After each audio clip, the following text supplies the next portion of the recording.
Welcome to Psyche's hair tutorial on how to use the Secret Tiara.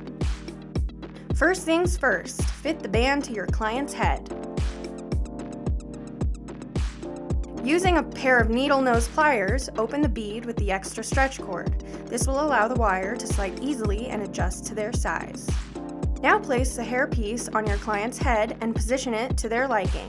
Once positioned, pull the stretch wire to tighten so it fits snug but comfortable.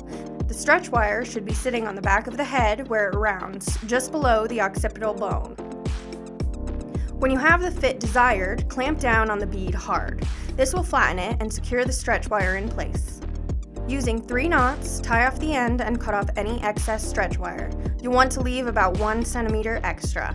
The next step is to adjust the part. In the middle section, where the single row of hair turns into double rows of hair, carefully slide the little knots of hair closer to the double rows as you work toward where you want the part to be.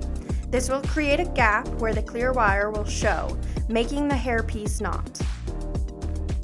Now, align the space you created with the client's part. Once you've customized the part to match theirs, add a drop of glue to each separated end to secure hairs in place and prevent shedding. Now that the setup is complete, it's time to put the Secret Tiara on your client's head.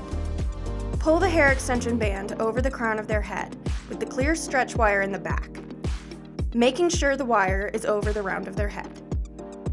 Now use the skinny end of the styling comb to pull most of their natural hair out of the hair extension headband so it lays over the top of the hair extension. Finally, style their hair and you're done.